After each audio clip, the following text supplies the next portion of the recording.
Bonjour à toutes et bonjour à tous. Je suis très heureuse de vous retrouver aujourd'hui pour vous proposer un nouveau tutoriel. Et ce tutoriel est réalisé en collaboration avec la boutique Craspire, car comme vous le savez, je suis en partenariat depuis un petit temps avec cette boutique en ligne. Liens et code promo seront mentionnés en barre d'infos comme d'habitude, et vous aurez même cela qui va défiler pendant la vidéo.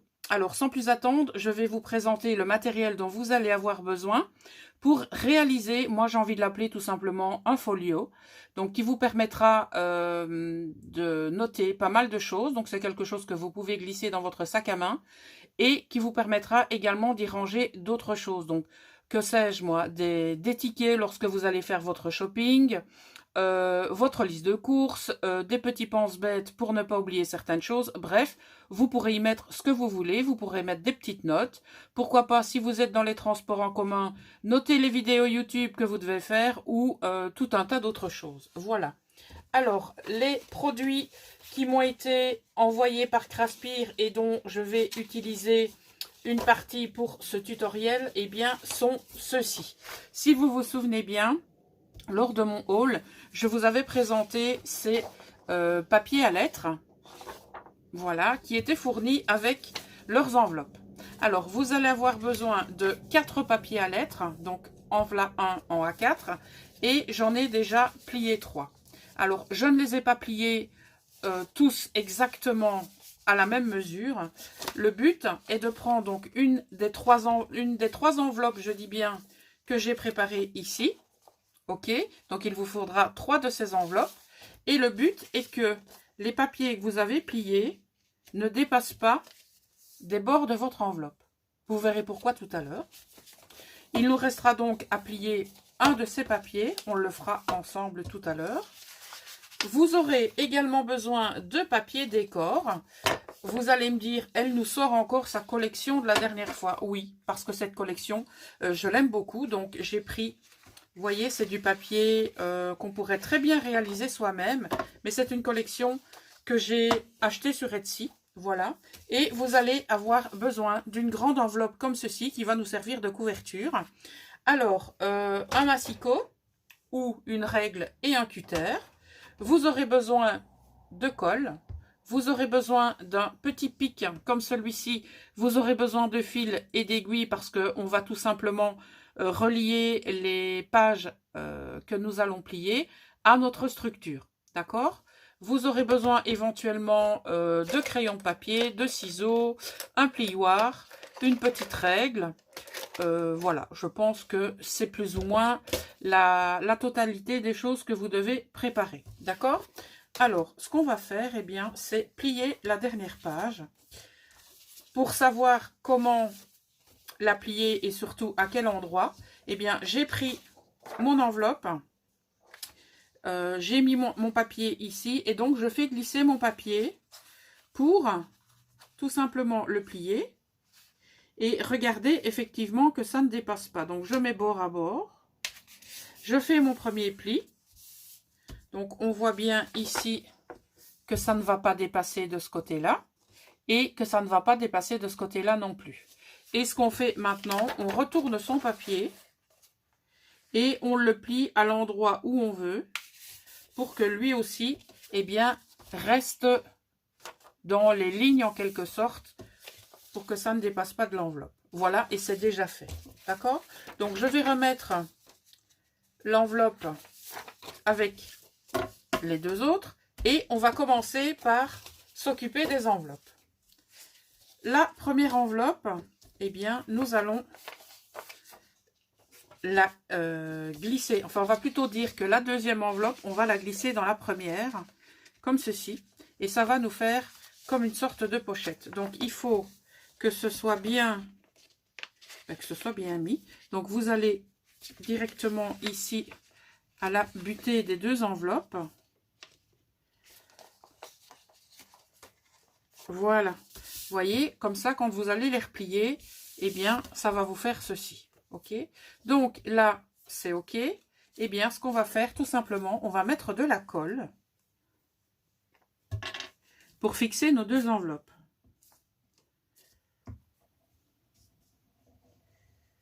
Vous allez voir, c'est un petit folio qui est relativement simple à réaliser. On va dire que la seule difficulté dans ce folio est peut-être la couture pour ceux et celles qui n'aiment pas ça ou qui ne l'ont peut-être pas expérimenté à fond ou qui ne l'ont peut-être jamais expérimenté jusqu'ici. D'accord? Alors, on va y aller doucement pour que vous puissiez me suivre. D'accord? Donc, vous avez pour l'instant ceci. On va prendre la troisième enveloppe et on va faire exactement la même chose. Donc, on va mettre l'enveloppe ici. Donc là, forcément, puisqu'on n'a pas d'ouverture, on ne peut pas la glisser. Eh bien, ce qu'on va faire, tout simplement, on va mettre la butée comme ceci. Voilà. Donc, on va carrément prendre l'enveloppe, la mettre contre l'autre comme ça. OK. Il faut que ce soit au bon endroit, bien sûr. Et on va mettre de la colle ici. Et ce rabat ira en dessous de l'autre enveloppe. Pas au-dessus, mais en dessous. On regarde maintenant, avant de coller, qu'on est au bon endroit. Il faut que ce soit bien droit quand même, hein. Faisons les choses correctement. Et lorsque vous constatez que vous êtes au bon endroit, vous repliez le rabat ici. Vous mettez un petit coup de chiffon pour retirer le surplus de colle, chiffon ou papier. Moi, j'ai pris du papier. Et vous avez une grosse partie de votre structure qui est faite. Le but est de prendre les papiers que nous avons pliés. Et ces papiers, nous allons les coudre juste ici. Ça nous fera comme ceci. Ceci viendra se replier là. Et on va replier comme ça. Ensuite, nous prendrons notre enveloppe qui fera office de couverture. Donc, il faudra qu'on vienne prendre les mesures en quelque sorte. On viendra couper notre enveloppe ici, qu'on va coller et il ne nous restera plus qu'à décorer. Vous voyez, c'est un folio qui est vraiment très simple à faire, que vous pourrez décliner dans toutes les catégories, donc que ce soit pour un anniversaire, que ce soit un cadeau, que ce soit pour vous-même. Vous pourrez utiliser les collections de papier que vous souhaitez, donc vous pourrez le décliner à l'infini. Ok, donc la première chose que nous allons faire, eh bien, c'est relier nos papiers ici à la tranche prévue à cet effet. D'accord?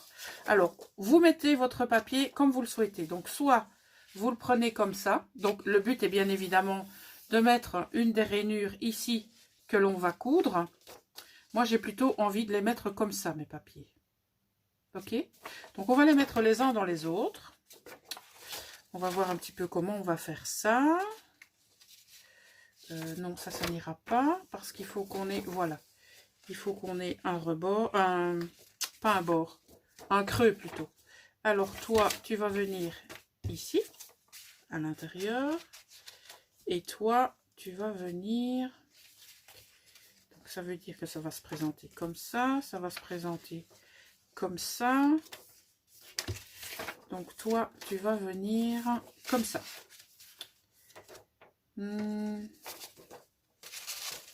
Plutôt comme ceci. Voilà, on y est. Alors, on va voir un petit peu ce que ça donne une fois que les papiers sont mis ensemble. Donc, voici ce que ça donne. Comme je vous l'ai dit, on va les coudre et on va faire nos points de repère avec notre petit pic à l'endroit où on va les coudre. D'accord? Donc, ça va se présenter comme ceci. Ça va venir là. Et lorsqu'on tournera nos pages, on aura tout ceci comme espace d'écriture. Donc, il suffira d'ouvrir les feuilles. Et il y aura effectivement tout un espace d'écriture ou dédié à des croquis, des idées, que sais-je. Et comme c'est du papier à lettres, eh bien, vous allez pouvoir exploiter complètement toute la surface. D'accord? Alors, au niveau de la couverture, eh bien, ça va être simple.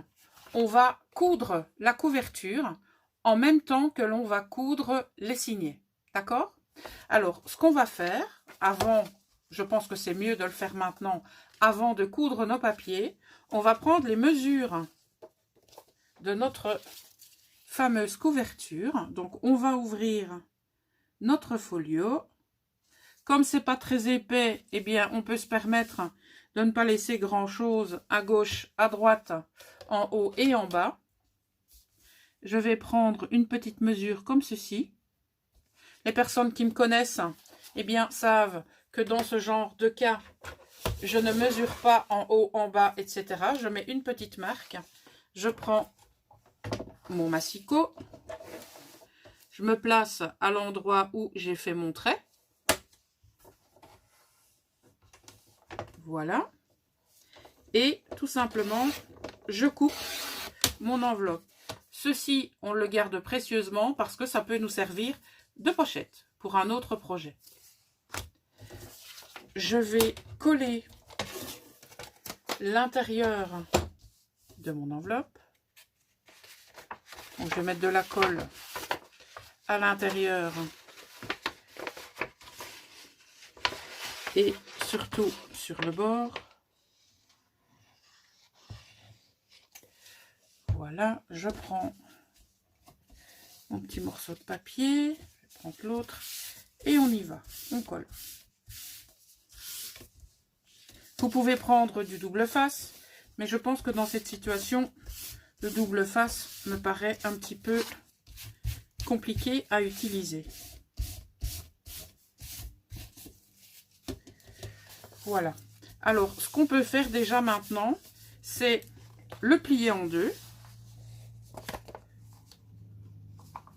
pour avoir le repère de l'endroit où on va le coudre, bien évidemment.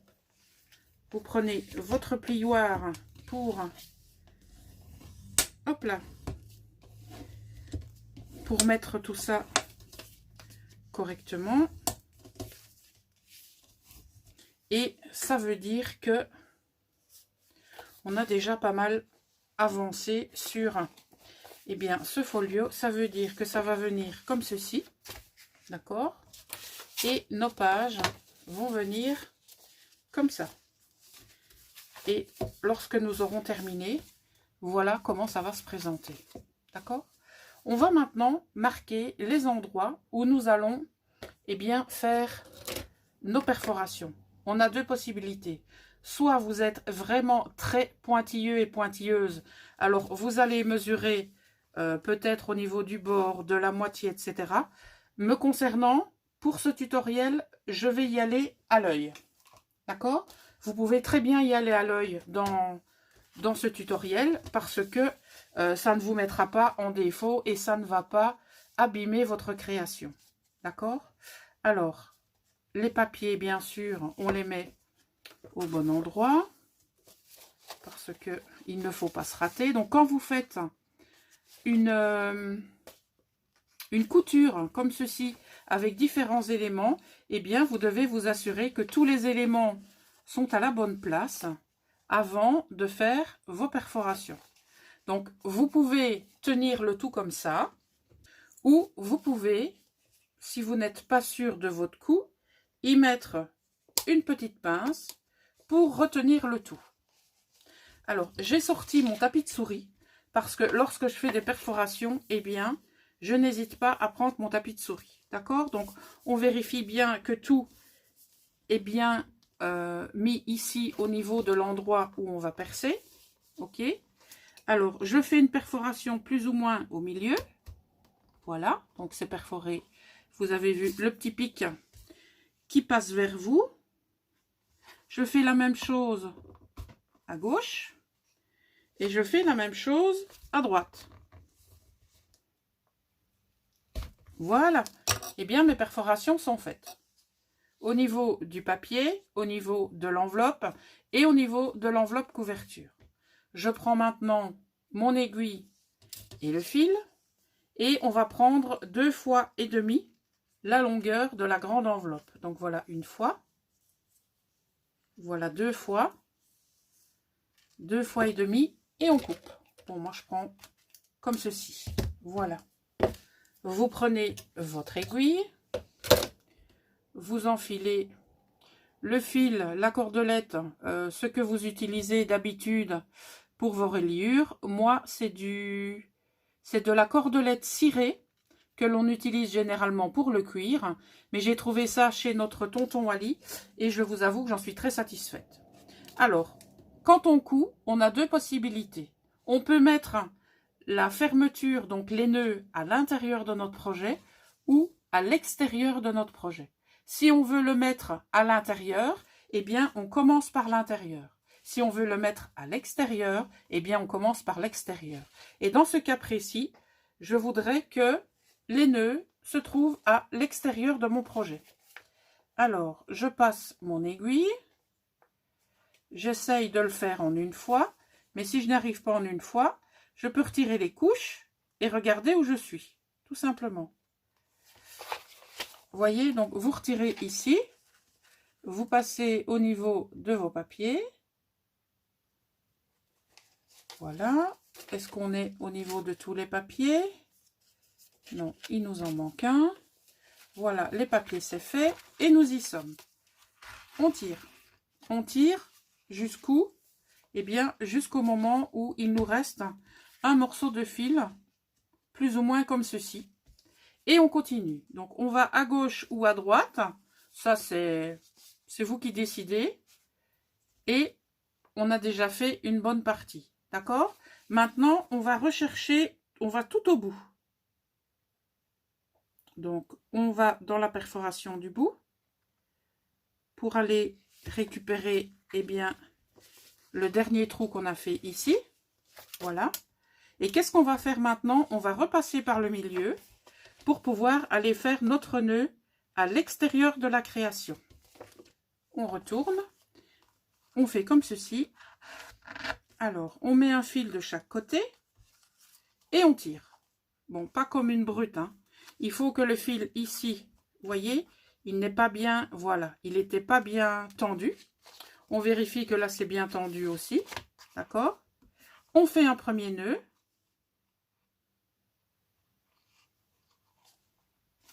J'en fais un deuxième.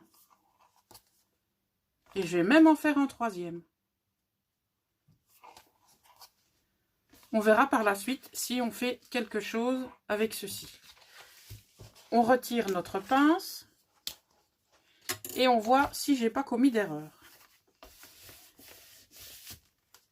On a le tout qui est effectivement bien cousu.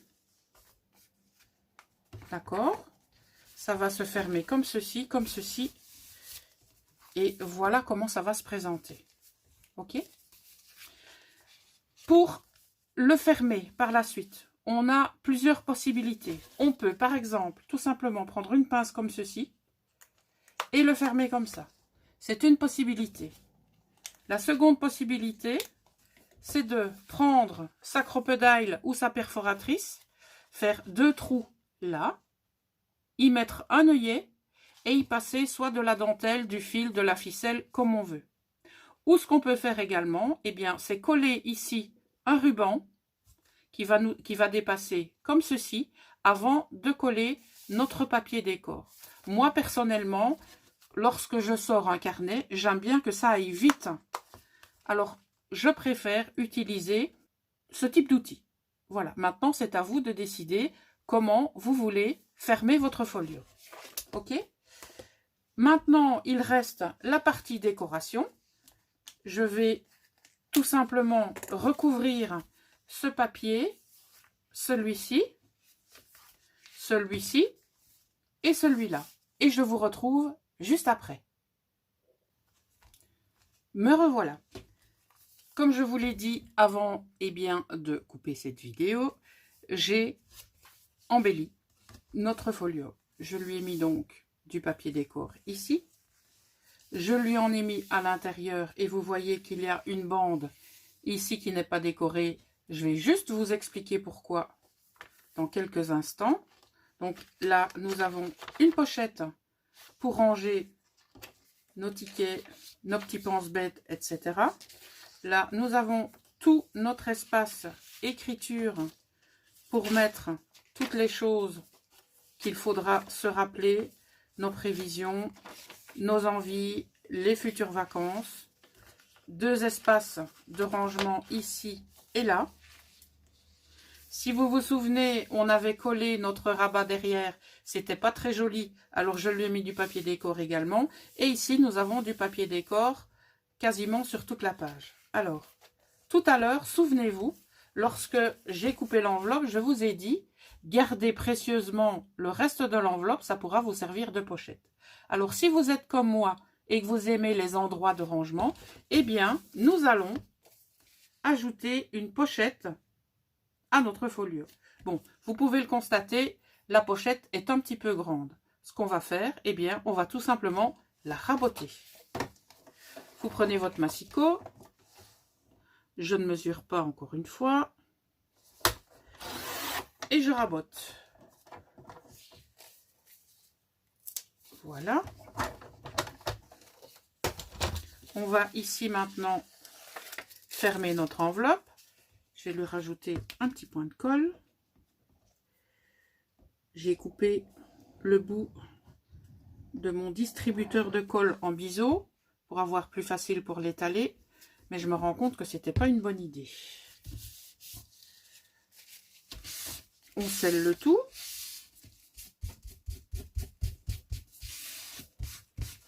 On prend du papier décor que je vais devoir raboter aussi.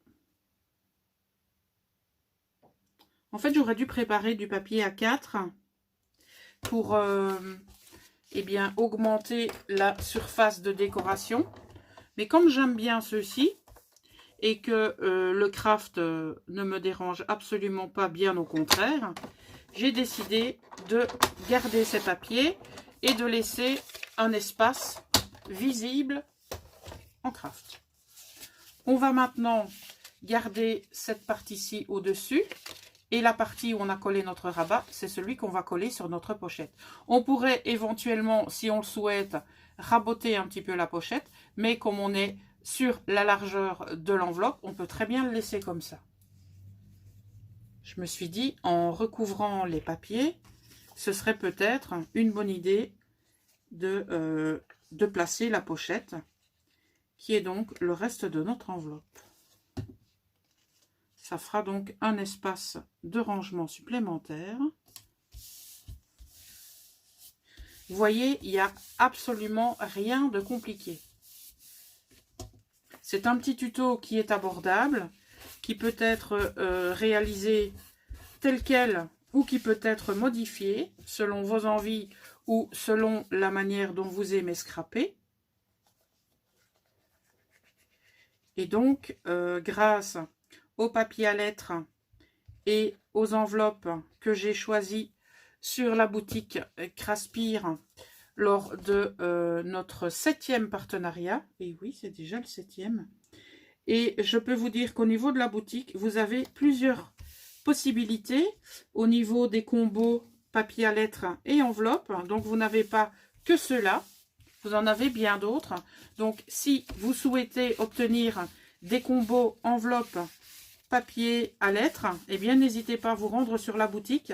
Et surtout, avant de valider votre papier, d'insérer le code promo qui vous est réservé. D'accord? Et vous pourrez bénéficier eh bien, d'une très jolie ristourne. Voilà, donc nous avons maintenant une pochette supplémentaire. Et le tour est joué, mes poppies. Nous avons terminé notre folio qui peut être offert ou que l'on va garder pour soi. Alors, vous allez me dire, mais la madame, là, elle n'a même pas ancré ses bords. Eh bien non, mais c'est voulu. Imaginez, vous allez ancrer vos bords et chaque fois que vous allez prendre votre folio, vous allez vous en mettre plein les mains. Ça, c'est la première chose. La deuxième chose, j'avais dit, on va le laisser comme ça et on va voir un petit peu ce qu'on va en faire. Maintenant, n'oublions pas qu'on va très certainement soit le laisser dans son sac ou le laisser sur le coin de son bureau. Donc, qu'est-ce qu'on va faire? Eh bien, on va couper ici pour ne pas que ça nous embête. Voilà, c'est aussi simple que ça. Et votre folio est terminé. J'espère en tout cas que ce tutoriel vous aura plu. N'hésitez surtout pas à me mettre vos idées, vos retours et ce que vous en avez pensé en commentaire. Si vous passez par ici pour la première fois et que le contenu vous a plu, eh bien, je vous invite à vous abonner. Comme cela, vous serez notifié des prochaines publications de la chaîne. Et pour cela, n'oubliez pas d'activer la petite cloche. Voilà. Je vous souhaite une excellente fin de journée et je vous dis à tout bientôt. Ciao!